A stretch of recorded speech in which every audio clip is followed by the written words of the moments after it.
Hello guys, welcome to my back YouTube channel. নমস্কাৰ বন্ধু-বান্ধৱীসকল, আশা কৰোঁ চবৰে ভালে। আজি ৰাতিপুৱাই ভিডিঅ' এটা বনাই দিলোঁ। কালি দিছিলে বোলে মল দিলে বোলে বৰষুণ হয়। এতিয়া দেখোন ৰাতিপুৱাই দেখিছোঁ এয়া পলহে দিছে সূৰ্য দেৱতাই। কেনেকুৱা ৰ'দ, সেইকাৰণে বোলো নাই বৰষুণৰ আশা কৰি থাকিলে নহ'ব। এয়া মেচিন লগাই দিয়া গৈছে, পথাৰত পানী দি আছোঁ। ৰাইজে লগাই হৈ গৈছে কেনেলৰ পাৰৰ মানুহবিলাকহঁতৰ। আমাৰটোতো এইফালে কেনেল নাই, পুখুৰীৰ পৰা সিঁচি পেলাই লগাব লগা হ'ব। সেইকাৰণে পানী সিঁচি আছোঁ। লগোৱা টাইম হ'ল অলপ টাইম। এতিয়া কঠীয়া পেলাওঁতেই পানী সিঁচি পেলোৱা গৈছে। এতিয়া ধান লগাওঁতেও সিঁচি পেলাই লগোৱা যাব। কি হয় ঠিক নাই। এইফালে লাগি আছে দাদা পাপা পথাৰতে আছে। মই ঘৰলৈ গৈছিলোঁ, পাইপ চাইপ লগাই কৰি লৈ পেলাই ঘৰত গৈ মোবাইল আনিব গৈছিলোঁ। এয়া এইখিনি লিক আছিলে, এয়া লিকৰ পৰা পানী গ'ল। মিনিমাম 600 ফুট 800 ফুটমান পাইপ লগা হৈ গৈছে ঘৰৰ পৰা ইয়ালৈকে।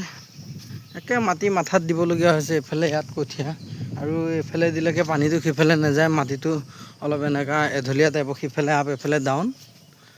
সেইকাৰণে এইফালে দিলে নহয়, সিফালে দিবলগীয়া হৈছে। এয়া এইখিনিত পাপা আৰু খুৰা আছে, আৰু সিফালে দাদা আৰু মোৰ ছোৱালী। এই ৰাস্তা দি দিয়া গৈছিলে, ৰাস্তা দি দিওঁতে মানে পানীটো বহুত বেছি হেৰি হয়। পথাৰত দি দিয়া গৈছে, মানে পৰিলেও আমাৰ পথাৰত পৰিবৰ কাৰণে। এইফালে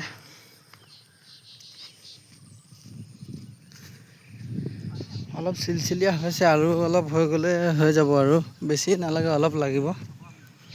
অলপ দি দিলেই মানে কালি হাল মাৰি থৈ দিয়া গৈছে। দেওবাৰে বোকা দিয়া যাব, সোমবাৰে ৰুবলৈ আহিব। এয়া হাই দিছে।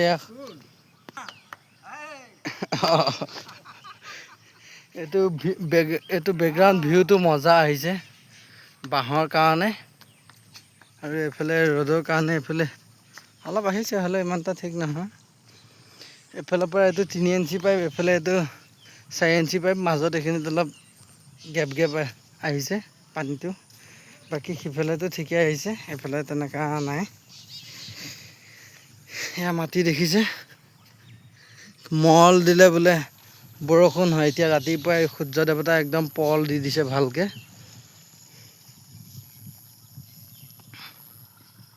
এয়া ৰাইজৰ মাটি কেনেকুৱা হৈ আছে দেখিছে। এয়া পানী হৈছে আৰু চিলচিলীয়াকৈ। এইফালে পানী দিয়া নাই কাৰণে এনেকুৱা অৱস্থা। আমাৰ ইয়াত পানী দিছোঁ কাৰণে এনেকুৱা হৈছে।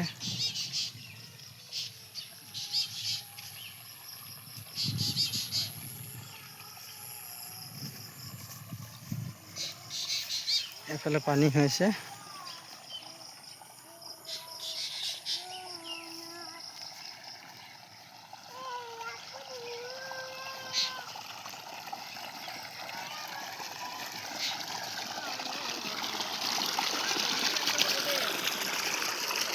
এইফালে ভিউটো ধুনীয়া হৈছে।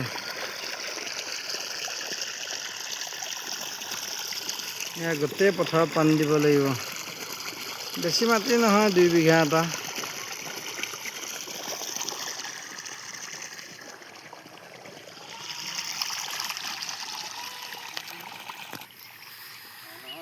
জেগাই জেগাই বানপানী হয়, অৱস্থা নাইকিয়া। বানপানী সাহাৰ্য লৈ থাকিবলগীয়া হৈছে। আমাৰ এইফালে আকৌ পুখুৰীৰ পৰা পানী সিঁচি খেতি কৰিবলগীয়া হৈছে। এয়াই হৈছে অসমৰ গতি।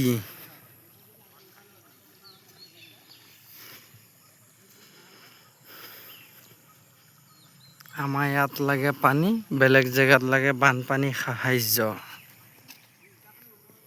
এয়া পথাৰৰ অৱস্থা, মাটি শুকাই কটকটীয়া হৈ আছে। ইয়াত যদি মানুহ পৰে, মাটি নাভাঙে, মানুহ মাথা ফালিব।